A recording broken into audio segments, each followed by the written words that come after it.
lorgnu le Sénégal déserté par les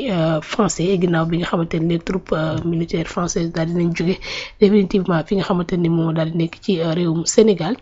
ñu daal di wax ne les djihadistes ñu ngi koy lorgné bu baax mais rawaan est-ce que réellement loolu moo daal di nekk motif wala mu daal di nekk li nga xamante ni moom moo waral ces djihadistes di lorgné li nga xamante ne moo di Sénégal parce que se disant que ni y a plus de troupes françaises yi nga xamante ni militaires yu fi nekk. waaw bon xam nga le débat moom boobu en réalité dafa am ñu ko commencé di alimenter jàppale nag ñu ko alimenter c'est tout simplement la France et ses suppôts donc ñoom ñoo ñi nga xamante ne ñooy alimenter ce débat maintenant je ne crois pas que loo xamante ni la dana prospérer. Pourquoi je veux dire loolu mooy que ni ñi nga xamante ne mooy opinion bi ñi nga xamante ne moom lañ bëgg a alarmer tiital leen ba ñu jàpp ne effectivement France moom moo garantiroon suñu sécurité donc buñ ko bàyyee mu dem dañuy am ay jafe-jafe ñooñu ci boppam ñoo parewul pour déglu discours boobu et puis dañoo xam ni sax ce discours là amul benn fondement boo xamante ni mën na koo téye ce que je veux dire mooy que ni kan moo wax effectivement cette assertion. C'est un journal qui s'appelle Le Canard Enchaîné. Donc Canard Enchaîné journal la boo xamante ni journal français la léegi dama lay wax comme ça tu vas comprendre que ndax ce journal là am na crédibilité pour mën a wax ci sujet boobu ou pas. Ce que je ne pense pas li ma jàpp mooy d'emblée le journal n'a pas de crédibilité pour mën a wax ci loolu léegi nag encore une fois jeexital yi moom mën na am na beneen objectif bu ñuy poursuivre. Donc Canard Enchaîné c'est un journal qui a été fondé en 1915 hein donc boo xamante ni dafay traiter de l'actualité internationale ak également la politique en France. Donc sauf que boo xoolee lu jëm ci wàllu Afrique c'est-à-dire da ciy traiter peu pour aller vite lu tuuti lu néew la ciy traiter mooy Canard Enchaîné. léegi limites yi nga xamante ne moom la journal boobu am dañ lay wax ne la bokk na ci limites yi mooy que ni journal bi dafay jox une toute petite place à l'Afrique ci ay parutions. N'est-ce pas? Que ni également généralement li nga xamante ni moom lay génne sax ci parution am ci Afrique dafay nekk des analyses yoo xamante ni pas du tout approfondies parce que du ay sujets yu ñuy maîtriser. beneen point bi ngi noonu. li ko waral mooy que ni dañoo amul fii en Afrique ñoo xamante ni mën nañ leen fee teewal mën a wax ci Afrique loo xamante ni nit mën na ni lii lu mën a jàpp la donc yow bu fekkee ni yow nekkoo en Afrique amoo fi présence amoo fi correspondant bu fi nekk. Maîtriser effectivement la géopolitique africaine comment tu peux sortir ay articles yu wax ne djihadisme ma ngay nekk di menacer le Sénégal alors que tu maîtrises même pas la sous-région. Donc ça dafay wane encore une fois que ni kii di wax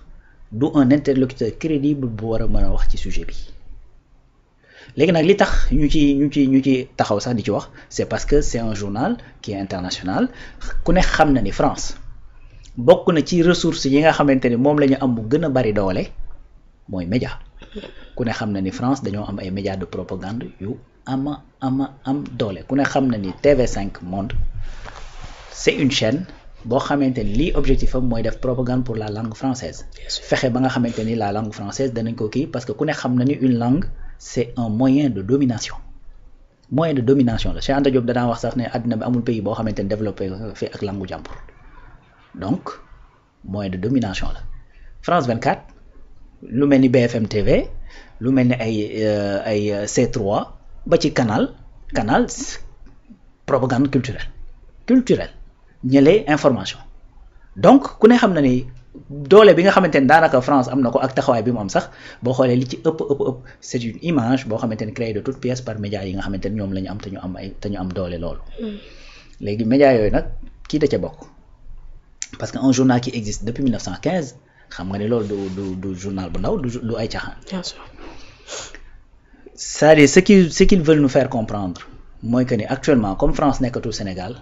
djihadistes yi xam nañ ni France moo doon protéger Sénégal comme dem nañu léegi ñoom dañuy jël seen bët teg ko fii ci Sénégal d'ailleurs même le mot djihadiste par rapport ak li nga xamante ne mooy xew ci sous-région bi c'est-à-dire il faudrait que ñu revoir même cette définition du mot de djihadiste parce que man li ma jàpp mooy ñi nga xamante ne dañoo nekk ci sous-région bi di yëngal c'est-à-dire ce ne sont pas des djihadistes liggéeyu lu ñu diine dama jàpp ne c'est des gens ay bandes organisées lañu yoo xamante ni dañu bëgg au nom de wala boog à partir de doole bi nga xamante ne am nañ ko à travers arme ak terreur bi nga xamante ne ñu ngi koy installer accéder tout simplement aux ressources ak au pouvoir de pays yooyu ñu nekk man loolu laa jàpp c'est des questions d'intérêt et de ressources point barre parce que li ñuy def nii c'est du l'islam c'est pas ça yonent bi waxoon na ni jihad jeex na fi li fi des mooy jihad nafsi te lii ñuy def moom du jihad nafsi c'est-à-dire lii ñuy def jàpp ay nit di mutiler jàpp ni dagg sa loxo dagg sa tànk parce que nee nañ dañ laa jiñ sàcc ak et cetera xam nga alors que les pires trafics yi nga xamante ne moom mooy am foofu ñoom ñoo koy def c'est pas de l'islam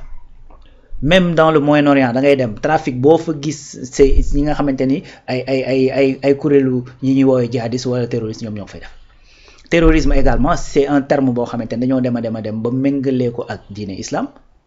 alors que y a des gens qui n'ont rien à voir avec l'islam yu bokk sax ci yeneen i religion yoo xamante ni ils sont plus terroristes que ñi nga xamante ne dañu jàpp ne ay terroristes lañ ci biir islam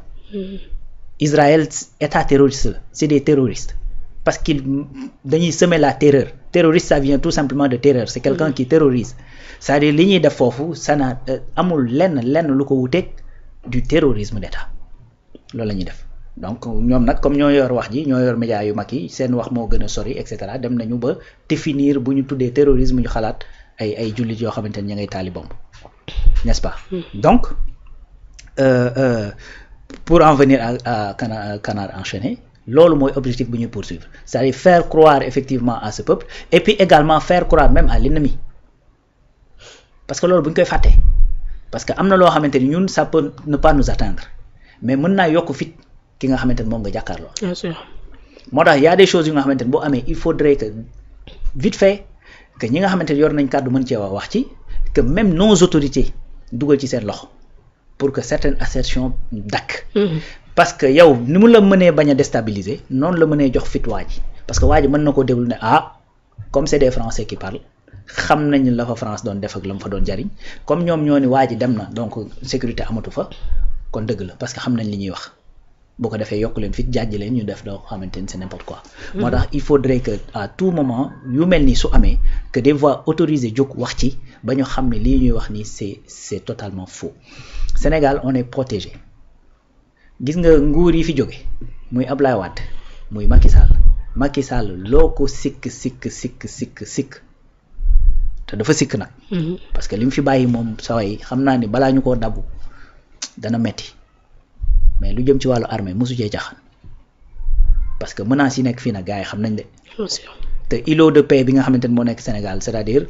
amul voilà loolu moom duñ ko sàggane gis nga les autorités yi fi nekk nii maanaam gis nga avant problème Diboli bi di am li ñu njëkk a def mooy renforcer zone boobu bi nga xamante ni ñëw nañu au pouvoir li ñu njëkk a def mooy le général Birame Diop dafa dem Mali ba ñuy dem Burkina Faso avec le président de la République ak avec le premier ministre yëpp dafa dem Mauritanie parce que dañoo am zone de 3 frontières n'est-ce pas donc enjeux yi xam nañ ko armée sénégalaise ça fait partie des meilleures armées du monde loolu mooy dëgg amul foo xamante ni ONU dafay dem pour mission de maintien de paix te armée sénégalaise du dem gendarmerie sénégalaise du dem Mali gii ci boppam à un certain moment bi yëf yi jaxasoowee dëggantaan GIGN lañ jëlee fii au Sénégal yóbbu leen Mali pour ñu sécuriser la capitale Bamako bi ñu demee foofu ñoom ñoo leen jox ay conseils comme quoi que nañu former benn nu ma koy tuddati benn troupe d'élite foofu ci biir kii bi lu mel ni GIGN ak yu ni mel ñoo leen former ñoo leen installer ñoo def lépp donc gars yi xam nañ bu baax a baax li nga xamante ne moom la ñu am en face donc il faudrait que savoir nag que ni démarches yi nga xamante ni les nouvelles autorités moom lañ jël souverainisme bii nga xamante ni moom la ñu woote ce sera pas sans conséquence dinañ am ay ennemis de l'intérieur et chaque jour ñu wane seen bopp keroog maa lay wax ne la bis bu ñu nekkoon en guerre tu verras des collabos la amoon France en 41 di nga ko gis fii ci réew mi des gens qui vont collaborer avec l'envahisseur bu amoon fii ci réew mi parce que en ce moment bi nga xamante ni réew mi ngi nekk jaxasoo yii ñu jaxasoo tu vois des têtes qui sortent di wax chaque jour di débiter loo xamante ni da nga koy wax midi 1 minute tout le monde sait que c'est faux terewul da boo xëyaatee suba ci midi ga da ngay génnewaat beneen donc moo tax may wax ne bu ñu doon loolu y a des ennemis de l'intérieur yu nga xamante ni cette indépendance et cette souveraineté bi ñuy poursuivre arrangé wu leen parce que seeni intérêt personnel moo leen ñor te intérêt personnel yooyu tant que ñi ngi collaborer avec certains dañ koy mën a maintenir mais également il y aura des ennemis de l'extérieur et des ennemis yoo xamante ni ce ne seront pas des moindres du ñu nekk les moindres tey démb ñu ngi waxtaanee fii Ukraine nu ma koy tuddee Donald Trump dafa discuter ak Vladimir jubóowuñu mu ne damay armé waat Ukraine bërki démb ay tête nucléaire la ñu yóbbu Angleterre n'est-ce pas donc puissance yi nga xamante ne ñoom ñooy nekk ci monde bi te nga xamante ne dañoo teg seen bët ci Afrique même ñi nga ci amul problème mën nañoo wëlbatiku nekk sa problème parce que da ngay collaborer kii te bëggoo collaborer ak ñoom donc loolu c'est-à-dire les autorités ils sont préparés ñi des mooy ñun la population est-ce que pare nañ pour dékku est-ce que pare nañ pour faire comme les Iraniens malgré que États-Unis ñëw na taxaw ak dooleem tiim ñu mel ni David ak Goliath population bi génn taxaw derrière ces autorités bien que chaque jour ñooy nekk di coow ci seen biir manifestation day am Iran yu dul jeex am ay morts d'hommes police utiliser des tirs à balles réelles des fois sax armée la ñuy génne pour mu def maintien de l'ordre day am biir Iran mais keroog ba leen waaj a songee ñëpp dañoo génn rangé wu derrière leurs autorités c'est-à-dire voilà moo tax keroog sorti Ousmane may wax ne ñaari yëf laa ci jàngat mooy que ni dafa ne Sénégalais yi xam naa lii problème bi. lii bloqué xam naa ko lii la ak lii ak lii ak lii ak lii moo ñuy bloqué boobu ba tey xam naa lii solution bi ak ni ma ko mën a defee mais dina metti loolu. deuxième partie ma ni li beneen message ba nga xamante 2 messages fondamentaux laa jàpp ci discours bi yëpp nag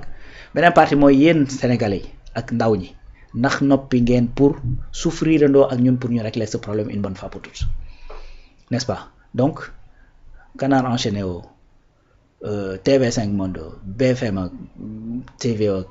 France 24 bu mu ci mënti doon c'est-à-dire à chaque fois ñu génne information il faut qu'on prenne le temps d'aller vérifier xool gars yi li ñuy wax te xam ni effectivement cette capacité de déstabilisation dañ koo am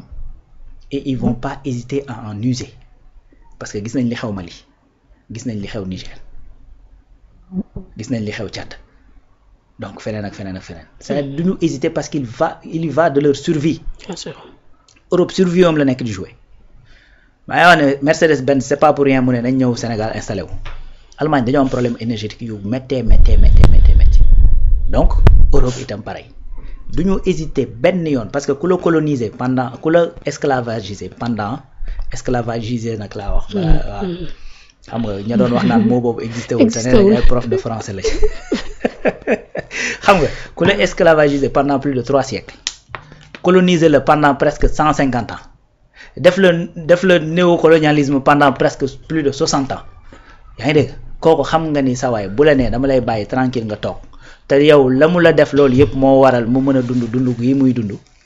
boo ko gëmee yaa ngi nax sa bopp. c'est-à-dire gars yi du ñu hésiter gis nga bu leen leere am na benn kii bu doon wax loolu mu ne nañu xam ni bis bu France di ñëwaat Afrique armée la fiy indiwaat buñ ko weddi de buñ ko weddi. parce que ils l'ont déjà fait la ma waaj doon wax rek may ma moo jafe waaye doole ma jafewul. wax kay donc encore une fois ñii ñëpp lii la ñuy utiliser nag ay médias di dugal yenn information yi ndànk-ndànk pour mën ko installer ci bopp nit ñi mooy ce qu'on appelle la fenêtre d'Overton en communication mooy dañuy fekk loo xamante kenn ñemew koo wax nga jékki-jékki ne ko teel ci penc bi gars yi naan lii mooy lan nangam di nga ci gis kenn ku ne waa lii daa garaaw. kenn kooku à force muy wax lii daa garaaw dana dem a dem ba mbooloo la ñuy nekk dañuy dem a dem ba loolu garaawoon dootul garaawati ci bopp kenn c'est-à-dire les gens c'est comme ça qu'ils font dañuy jékki-jékki rek sànni benn affaire ci public bi voilà donc pour concernant ce problème nag je pense que le Sénégal est assez outillé il faut que nit ñi dalal seen xel xam ni sous région bi li fiy xew c'est vrai que on n'est pas nekkuñu ci planète bi hors planète mais il faut comprendre que ni le Sénégal est assez outillé pour mën a dékku lu bare. muy noonu am na solo bu baax a baax alors tey moom jàpp naa ne dinañu daal di jéggal bu baax a baax mbir mi li mu daal di gàttee nii waaw di ngeen ñu ko jéggal baal ñu ko bu baax xam naa ne Amadou Pëccoo moom dinañu fayloo lu waxuma la ay minutes rek waaye yu gën a bari dinañu ko daal di fayloo mais ñoo ko daal di leb dinañ ko daal di fay bu baax a baax rawaan ma kontaan noonu ci ñi àndande woon ci plateau bi waaw di la encore une fois jaajëfal vraiment donc di la mu ngi noonu di la masaw c'est pas facile donc gars yi moom xam naa ne gis nañ ñoo ne liggéey bi moo jar sacrifice bi. Bien sûr. Donc di leen tuubalaat encore une fois donc on voulait pas ne pas rater kii bi